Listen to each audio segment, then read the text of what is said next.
Hey everybody, if you're a restaurant or hotel business, you know how crucial it is to manage costs without sacrificing quality. That's where FoodBuy, the largest GPO in the industry, comes in. With FoodBuy, you gain access to exclusive pricing, unmatched buying power, and a vast network of trusted suppliers, all designed to help you save time and money. Whether you're running a high-end hotel or a bustling restaurant, FoodBuy is your one-stop partner to streamline purchasing and get the best deals. Want to see how they're changing the game? Visit foodbuy.com today and take your supply chain to the next level. That's foodbuy.com, making smarter purchasing easier than ever.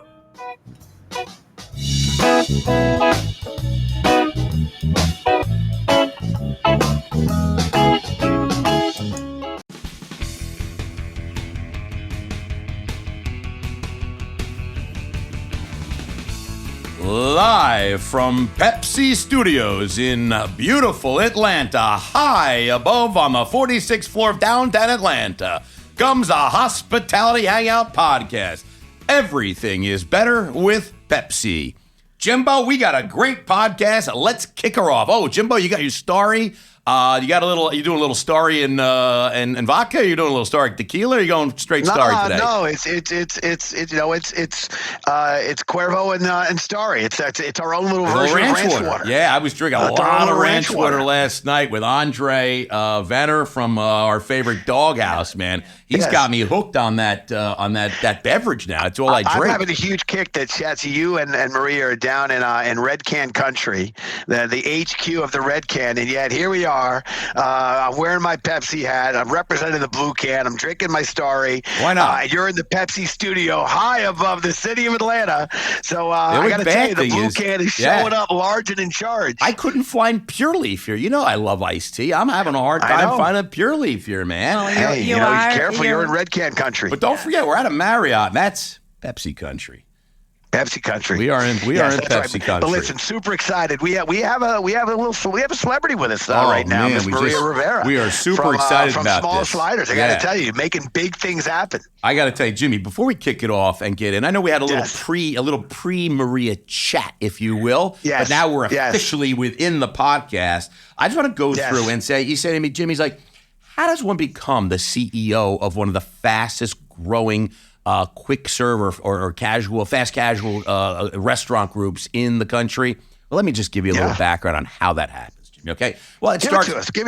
You gotta have good food. Okay. So that you gotta have good food. So okay. But now let's go back. Okay. We're at Universidad de Puerto Rico. Okay. We're in Puerto Rico. Do you like what I did there? Yeah. By the way, don't use the accent. Universidad de Puerto Rico. Yeah. Don't use the accent. Yeah. It's not. And you get a degree. What's not good? No bueno. No good. Oh, no. Okay. No. Well, I thought it was good. All right. Then you get your Bachelor of Science. Okay, Jimmy. Then you go to Rollins College. Okay, and I think that's in Orlando, right? Rollins College, right? Orlando. Okay, I went there a few times. Beautiful. Okay, and you get the Master of Art. Okay, and so now you got the sciences down pat. You got the arts down pat. All right, that's not enough, Jimmy. Not enough. Not if you want to be the CEO of the fastest growing restaurant. Okay, you can't have just. You need more education. More. So you got to go to Colorado Technical University, Jimmy, and you got to get more science under your belt. So you get a Master of Science.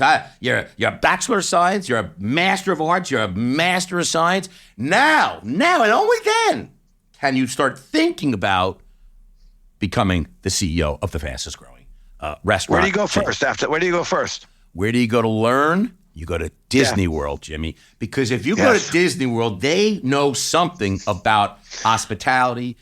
They know something about making people happy, right? So you go to Disney World, you go to Walt Disney World, back to, Orlando, Rollins College, back to that area. You stay 7 years. You need 7 years, not 6, not 8, 7. 7 years is the number, Jimmy. Like 6-minute abs? 7-minute abs. 7 years. You go to Walt Disney World for 7 years, okay? And then after that, you immediately go and you become the director of food and beverage for a little company called Hilton. Hilton Hotels, right, Jimmy? Absolutely. But you're not done, Jimmy. You're not done. You can't become the CEO of the fastest growing with just that. It's not 3 degrees. It's not. No. Then you got to go learn about casino business. So you got to go to Caesars Entertainment, and you got to understand how does food and beverage and how is Caesars, how does gambling work, how does that play? You got to spend a little time there learning about that. And then, Jimmy, you go back to Florida, and you go back to Orlando, you go to Darden.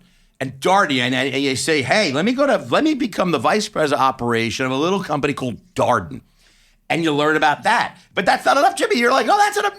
No. It's like Diana, Jimmy. It's not enough. And it's not enough. It's not enough, Jimmy. It's not enough. Oh, yeah. I like you blend. Yes. And then you go to TGI Fridays, Jimmy. And you spend 2 years there, right? Then you go to Logan's Roadhouse. Executive vice president, 2 years there.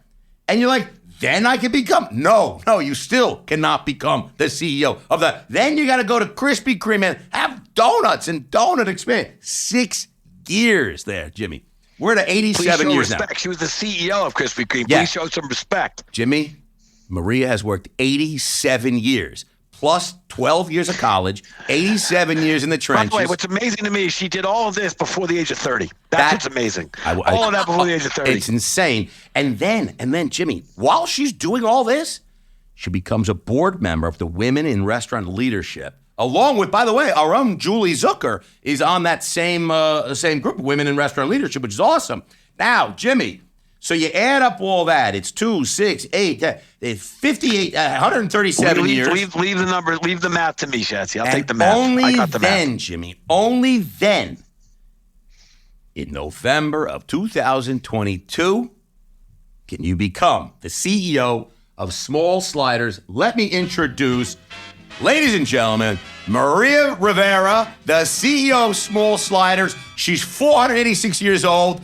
And she looks fantastic, but that's how much time and energy you got to put into it. She looks great. Jimmy, she eats healthy. This is it. Look at this. Maria Rivera, here she is. How much did we get right? Most of it. No CEO at Krispy Kreme. That's for all some other great people, but president of the U.S. business. That's the only thing. Oh, you see, Jimmy, that's why I didn't say it. I got Jimmy, one. By the way, I threw one thing in there, and I was wrong. You're wrong. Don't interrupt me. I know what I'm doing. But you did all the other stuff. She went to Krispy Kreme and got a donut one time.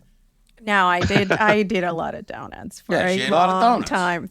Millions of donuts. Millions of donuts. She looks great for 400, right, Jimmy? Jimmy, let's kick it off, man. We don't have a lot of time with a person like this.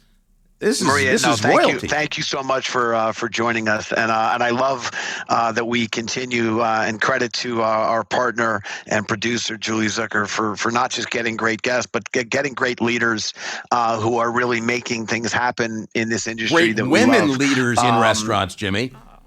Sorry, Shatsy? Women in restaurants is the key here. That's the theme. Oh, yeah. Well, look, I just love we're getting, yes, certainly we're getting women in leadership positions, but folks that are really taking on brands that are really, again, changing this landscape and changing it for the better. You know, from Disney to Caesars to Krispy Kreme, you've seen a lot. So I want to ask, what's the biggest lesson that you took away from your time at Disney or the Mouse House? They are clearly one of the, a legendary company and have lasted the test of time. So I always find it curious when somebody is working with such a landmark, what did you take away that you're now applying to Small Sliders, if anything, from that experience? Well, I always consider my time at Disney elite training. So it's almost like going to elite school. I got lucky to do it on the first round. Some people do it later on in life. I think that most of us, when we are in Florida, we have to do a rotation through the Mouse and the casting center. And I got lucky to be able to start as an hourly team member and leave as a director. I left as a director, food and beverage. My last rotation was a Polynesian. What kind of budget you got there as a food and beverage director at Disney? What's the budget there? How much money you got? It's in the millions of dollars for sure. But I think what I took away from my time at Disney is the incredible focus on customer experience. It is the quintessential hospitality brand, and it is very much focus on the customer experience end to end. So, you're followed throughout your journey. You walk into a park and it's almost like you have Big Brother watching, but every cast member is trained to follow you and to be 100% dedicated to your experience. And it forces you to really understand who's behind the transaction, which is really, really, really important, I think, for a CEO today to really understand their consumers intimately and deeply. So it certainly shaped my thinking. I very much still run things as I did back in the day when I was a restaurant manager at Pinocchio Village House in the Magic Kingdom, which was my first round of QSR experience. The old Pinocchio house. Let me tell you, that's a lot of burgers. That's a lot of burgers. Burgers were destined to be my future. Yes. Cosmic racer through Pinocchios. It's funny because it's full circle for me. Yeah. I started in the burger space and I'm now in the burger space. Yes, it's like the Godfather line, Jimbo. You know? You try to get out, they bring you back in. Bring you right 100%. back in. 100%. So let me say, so I heard you're all about the cans, and I'm not talking about the Starry, Jim. I'm not talking about Pepsi. Okay, we're talking about these small sliders are in 750-foot restaurants. These are tiny little footprints, right? Yes. And I mean, so these are like little tiny houses, right? I mean, these are tiny. So how does a small little compact 750-foot facility, how are you, I mean, you are changing the game of fast casual with these little footprints. And I was on a panel today and we talked about what the footprint of restaurants will look like in 10 years. And everybody agreed that they would be under 1,000 square feet. So you're already there. So you're 10 years ahead of the curve. Yeah, we're very passionate about the small format. The brand started in small format. And I've said small burgers. Yes, small burgers. In a small space. In a small footprint. The only thing that is big is our flavor and our attitude. Other than that, everything is tiny. Have you ever seen the show Tiny Living? It is truly like tiny house. It's everything has to be really engineered and thought through for a very, very small format.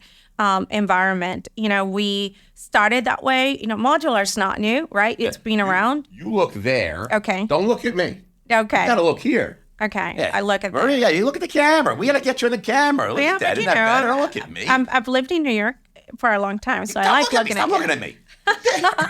You know, Maria's she wants to. She's sitting next to you. She wants to look in the eye. Exactly. She's looking in the eye, Shazzy. Exactly. I am looking at Just you. pretend But that's anyway, my eye right no, there. I'm going to. Okay. I'm going to follow instructions from here Yeah. on. Go ahead. Now, look, 750 square foot containers are really important to us. You know, modular is not new. It started in the international markets and it's been highly effective for a lot of years, not so much on the domestic side. So what we're doing that is different is we're bringing that here in a very organic way. And it allows us to have agile thinking around our real estate, around product offering, around omni-channel model, all in a way that is really authentic to us. And it's fun.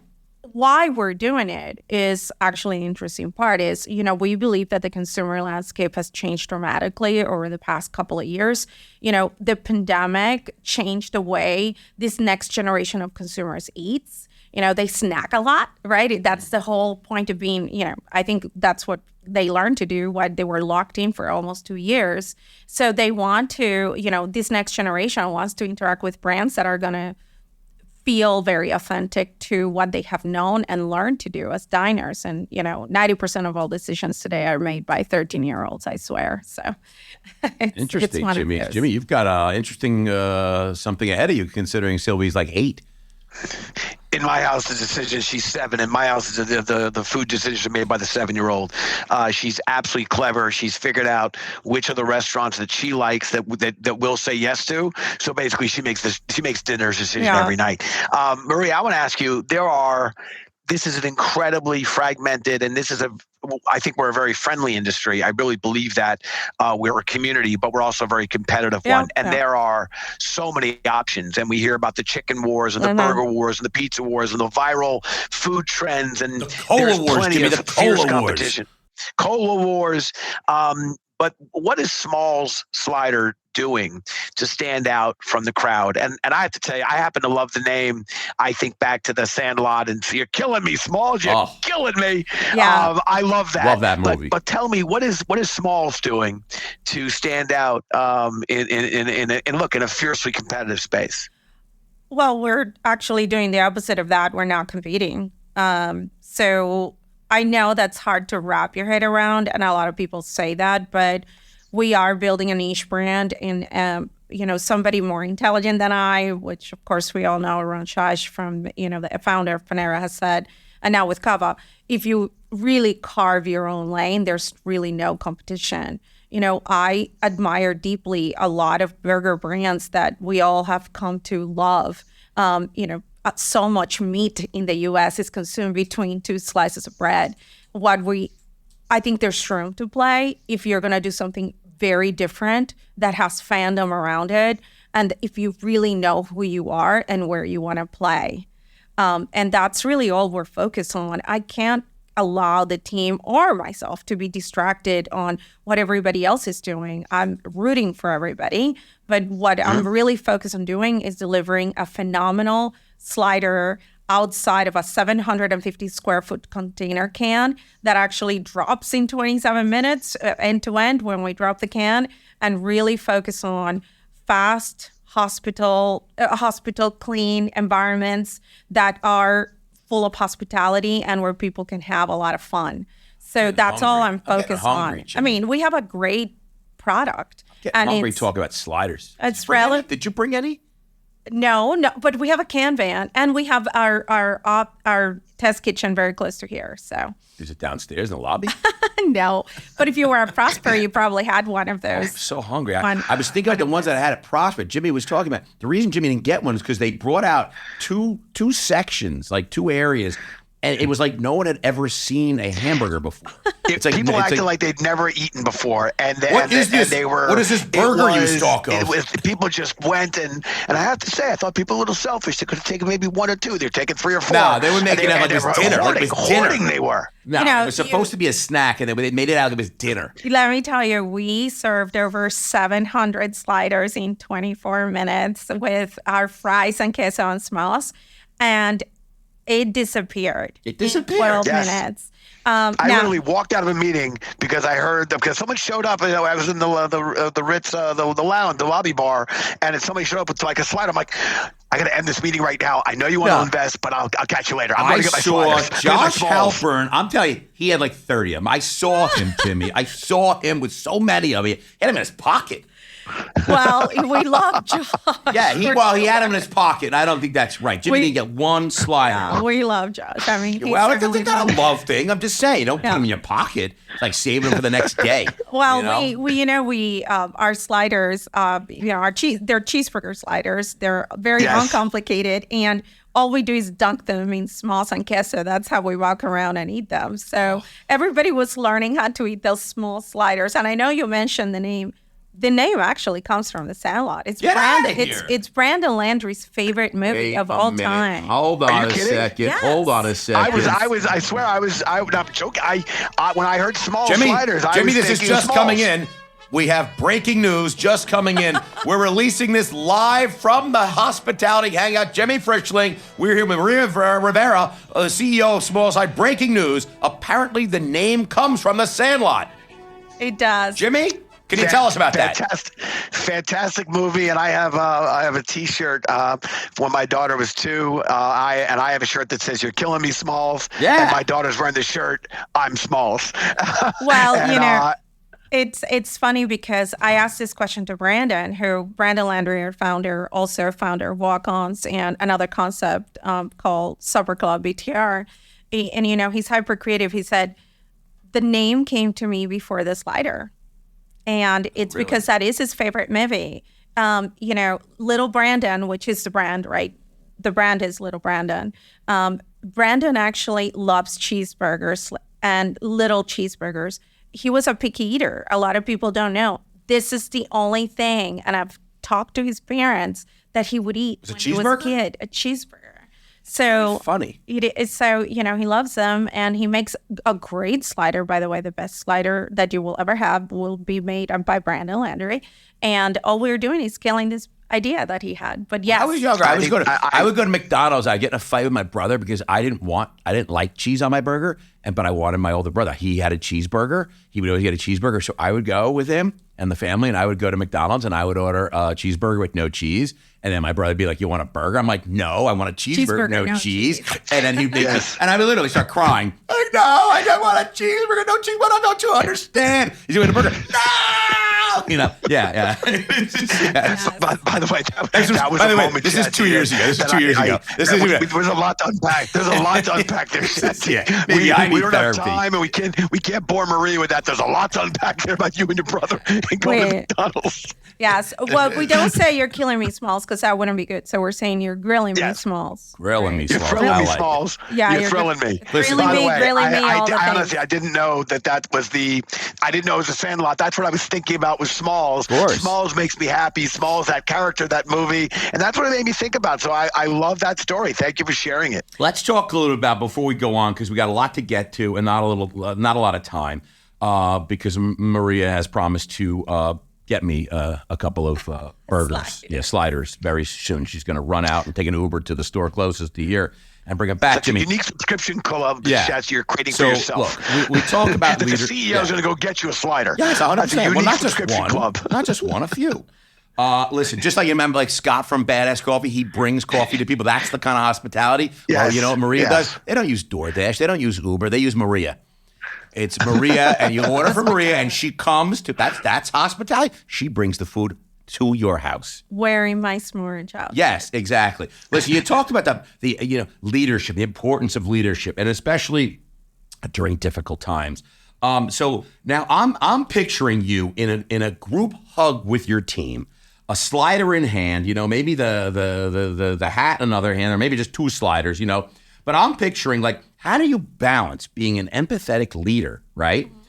But yet you need to drive impressive results today. I mean, so you want to, especially with the younger generation, the people that are working with you.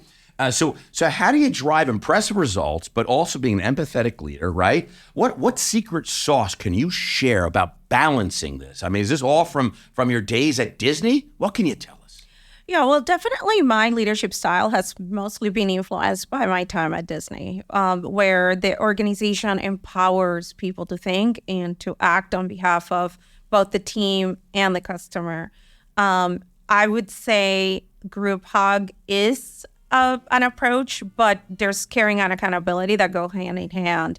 If you're working in our organization, you do have to drive results, but the way that we drive results is just do what you say you're going to do. Mistakes are going to be made. Just do what you say you're going to do. Stay focused and let us help you. You don't have to have all the answers. You don't. So, but we have to hold you accountable. If you say you're going to do X, then you're going to do that. And if you didn't, why didn't you do it? So, it's not easy working in environments where you're literally lifting a brand from a white piece of paper. We're literally building a brand from a white piece of paper, I'm not sure what you did there, Shatsy. I'm going to assume that. I just thought what you were saying was so beautiful, Jimmy. It brings tears to my eyes. You went with the theme song from Cheers. Okay, that's all I got, Jimmy. It's all I got loaded up here, But I just felt like it was special. Building a brand from a blank sheet of paper, and now it's Smalls, baby. It's all Smalls. Yeah, it's like because it's like it's thrilling. Yeah. Smalls is thrilling and chilling. Yes. Yeah. Well, it was very clear to me when I became acquainted with the brand and I tasted the product. I said, wow, this is really different, right? If somebody needs to tell this story and scale it, and I love to build things and take them apart. So, full circle, one product brands apparently are my thing. So here I decided to just go tell the story. But, you're building from a white sheet of paper, your team, your franchisees, your partners, like everything, there's incredible discipline that goes behind that. So, again, carrying an accountability and being super vulnerable and willing to learn along the way. Because let me tell you something, if anybody tells you that they know how to do all of this all the time, that's not true. You've been in the business for a long time. You know what I'm talking about. Mm-hmm. Nobody should sit around and pretend that they know it all. Absolutely not. Jimbo, you want to kick us off and do a little talking back? I do. Maria, Shats and I clearly love to chat with our Perfect guests. timing. And we were And we learned along the way that sometimes our guest has a question or so for us. So we invite you to ask us anything you like. We like to say nothing's off the table. Maria, the microphone is yours.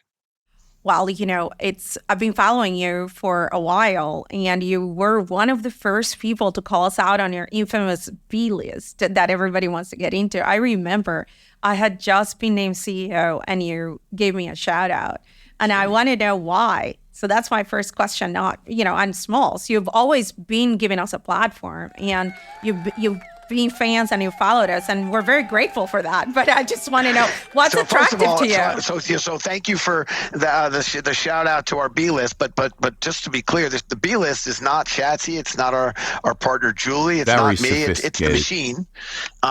It's the machine. It's the algorithms. Yes. It's very complex. In fact, I know that there are people trying to crack the algorithms, crack the codes. It's impossible. There's been I think about 100 B lists now. But I can say, because like the B list of the machine treats its list kind of like Fight Club. The first rule of Fight Club is you can't talk about Fight Club, and the second rule of Fight Club is don't talk about Fight Club. But the machine's very sensitive. But we are allowed to share the following. This is what I understand, is that the B list does recognize the good people doing good things in the industry we love, and it is not. Uh-oh. Jimmy just froze. Look at that. Jimmy just froze. What was he going to say? Probably the algorithm. It was a very sophisticated algorithm that is run through over and over, taking people. It's getting all the news and information that ingests everything using very sophisticated AI. It's built on Snowflake, and it curates, and it comes up with a list every week of who is moving and shaking, doing great things in the industry we love. That's what Jimmy wanted to say.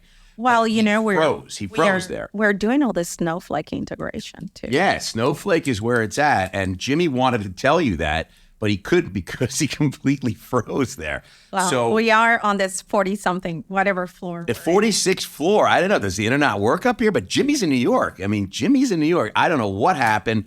We lost Jimmy, Julie. We've lost Jimmy. So we can keep going. Julie? Keep going. All right, listen, we're going into right now. We're going hot or not. Okay, here we go. We're going to a little hot or not. Are you ready? I don't even know what that is. It doesn't matter. You're going to be great. You're going to be ready. Jimmy's going to come back, and we're going to be hot or not. Okay, here we go. I'm going to ask you. I'm going to throw out a couple of words, a couple of things, and you're going to say hot or not. And then when Jimmy comes back, he's going to opine. Okay? Is this a fail? You're going to say hot or not. I'm going to say a word or a phrase. Ghost kitchens, hot or not? Not. Plant-based meat alternatives, hot or not? Hot. QR code menus, hot or not? Not. Drive-through AI ordering systems, hot or not? Uber hot. Uber hot. Wow. All right, listen. Let's talk about this. Jimmy's not back. This is usually what he likes to jump in, okay? But you said ghost kitchens are not hot. You said plant-based meat alternatives are hot. But you said drive-through AI ordering systems. First, I just want to ask you, plant-based meat alternatives hot. Why is that hot? You're not. Are you serving them at Smalls? No, and we don't plan to. So why do you say that's so hot? Because I see a lot of people like the Impossible Burger and some of these things. A lot of like I think Burger King. One of them is like dropping it. And I see like a lot of they're having a tough time. So why do you say hot? Yeah, I would say meat alternative doesn't necessarily need to be the meat alternative product. Right. It could be what do you do with fries? What do you do with gluten free? What do you do? I think that especially this Z Gen and Alpha Gen, they want to have different optionalities. Yep. There's food allergies, there's all those things. So I think that to be a relevant brand, you have to find ways in which you don't change your core product, and you can still be authentic to who you are while addressing the majority and the reality of what's happened out there. So when you say plant, I get it. It's different for me that It's like it says, it's just an alternative. Exactly. And I think we need alternatives, and they're going to come and they're going to go. And they're taking a piece of the market. Yes. And maybe it's not like, I think some people thought that was going to take, like the whole market was going to change. But you know what? It's a piece of the market, and it'll be always be a piece of the market. Yes. And drive-through AI ordering. Let's get there. You say uber hot. Now I just saw like McDonald's, like basically, you know, they said we're not doing the voice drive-through. Now when I say the drive-through AI ordering system, you say it's uber hot. What are you seeing that you're using that you're getting a lot of traction? Are you guys doing drive-through? So we are drive-through only. Okay. 85% of our business is drive-through and 15% is window. We don't have indoor eating. Right, we're patio. So, and it's 750 square foot. Right. I mean, we haven't moved to AI. We are moving to fully enabled, smart drive-through that aids us to simplify order. Right. For example, the only thing you decide at Smalls is how many sliders you're going to have. What about the fries? Well, the fries come with the sliders. So every slider comes with fries. Every slider come with fries. What if I order like 5 sliders? Get more. Well, you order 1, 2, 3, or 4. If not, you go to a pack. So it comes with fries. Our seasoned fries are ridiculously good. Yeah, I saw. And you either have queso or smosh. So. They had the queso at Prosper. Oh, yeah, the queso. People were dumping that all over Our the place. queso is amazing. Yeah, so Maria, it was great having you on the podcast. I got to I'm just kidding. I did that because Jimmy just joined back on and make him feel like he missed the whole thing, Yeah. But anyway, why I say that is because simplifying the way they order, right? The 2 most important things is who's taking your order and how they're taking your order and who's delivering your order. So therefore, simplifying that through drive-through also has to be pretty authentic to who you are. I think AI assists and aids. I mean, you do have to have some hospitality built into your user experience and customer journey. Makes perfect sense. But, I would say that it's uber hot because it's a topic. Like, you have to address it. Right. Either you do it or you don't do it, but you have to address it. Right. And there's different solutions for it, right? And we don't know, so it may not be voice, but some aspect of automation. You're like, I know a lot of folks are using kiosk ordering now is a big deal, right? So you need to a lot of tech. Facial recognition, all those things.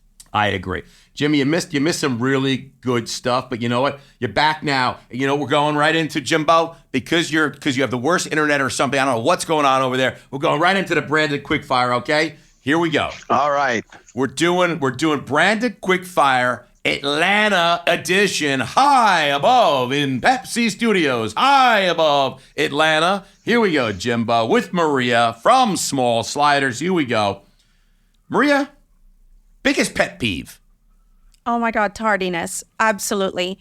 Biggest pet peeve. How good would me and Maria get along, Jimmy? Cannot. Tardiness. Tardiness. Maria and I would get along really well, huh? Tardiness. Yeah, Maria, you don't know anything about Chatsy time. Yeah, Chatsy time on Zoom calls about 6 minutes, give or take. No. Oh, forget that. What about dinner? Tardiness. You called for 7. I'm there at 8. No. You should have been born in Puerto Rico. Yeah, I can say there you go. And I can say that. Exactly. Maybe exactly. Island time. Which Atlanta-based musician would you most want to have over for dinner? Would it be Outkast, Usher, Ludacris, or Gladys Knight? And the Pips are coming. She's bringing the Pips. Oh, Usher. Or, by the way, you can have a write-in. You could write in your own person. No. They don't even have to be from Atlanta. Usher, for sure. Okay. We'll Usher. Yes. I mean, I like Usher. I do. Well, you're going to have dinner with him. You better like him. Yeah, I like Gladys Knight too, but I have to say Usher. I agree. He's a comeback story. So is Gladys Knight alive, Jimmy? I'm liking it. Is she alive?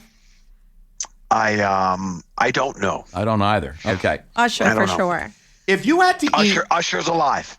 Usher. No, Usher we know. Usher's alive. If you had to eat one Atlanta specialty for the rest of your life, you're stuck on a deserted island and you got one food and it comes from Atlanta, would it be a peach cobbler, chicken and waffles, or a varsity chili dog? What are you're stuck on a deserted island the rest of your life, you got one food, what are you eating out of those? Or you can write in your own. No, chicken and waffles. Chicken in Atlanta is... Chicken and waffles. Jimbo, same question. Chicken and waffles. True or false? True or false? Atlanta's Hartsfield-Jackson International Airport is the busiest airport in the world. I want to say true. It feels that way most days, although I'm sure globally there's another airport, maybe Dubai, hitting. So it is. You are half right. It is a trick question. Jimmy, do you care to opine on that one? I think Maria crushed it because it is the busiest by total passenger traffic. And then she went, but maybe there's a busier she went to Dubai international standards. I think she crushed it. Yeah, the judges are giving full credit to Maria. Yeah, by international, it may not be, right, Jimmy? Yeah. Correct. By international passenger traffic, I think it's not. I think it's Dubai or something like that. It is But Dubai. It's Dubai. It is Yeah, Dubai. I think they're building like another airport. It's like the biggest in the world or something. Everything's bigger in Dubai and Texas. All right. By the way, as much as the previous question was a trick question, I think this next one is the least trick question that I've ever seen come on the quick fire. Julie might be throws the a least couple trick my question. way. If you were to challenge Jimmy and I to a peach cobbler eating contest, what do you have better odds of beating? Jimmy, take off your shirt. Yes, I was going to say, I think this is the least tricky question. Who do you have the least, who do you have the better odds of beating? Better odds of beating at a Shatsy cobbler eating contest. coming in at a $1.48 or Jimmy coming in a little more than that? I think I'm going to have to go with Jimmy eating the peach cobbler. Oh, okay. Yeah, I got to tell you. Jimbo, Maria, she's no joke, man. She can eat. So she has better odds of beating me? All right. I stand Yeah. corrected. What do you know about By the way, Maria? What do I know? What do I know about Maria's peach cobbler eating contest? I can just tell you, Shatsy, I'd slay you. I know you would. I agree. But listen, I got to tell you, that was awesome. Jimbo, how great is Maria?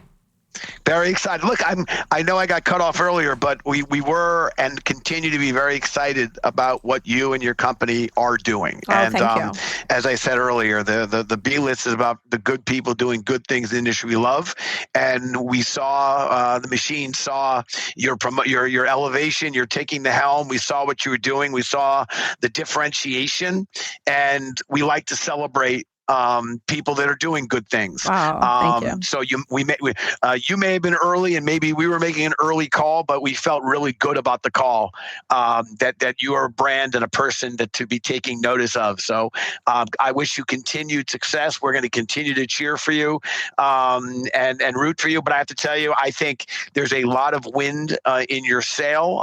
Not that I'm a boater, but I understand the analogy, and none of that is easy. Jimmy, I got to catch a flight. I just want to let you. I have to catch a flight. So are you done pontificating? I got to say goodbye to Maria. I mean, he'll just keep going on and on. I mean, I haven't eaten lunch. I got to catch a flight. Yeah. I'm done giving my graciousness. And to our listeners, we appreciate you very much. And let me tell you, Maria, and here's the fans. Here they go. Ladies and gentlemen, Miss Maria Rivera. Well, thank you very much. They love her. They love her. Thank you. Thank you for having me. And now Chatsky has to go to the busiest airport in America. Yes. Yeah, this was great. This is catch awesome. his flight. Cheers, everybody. Thank you, Maria.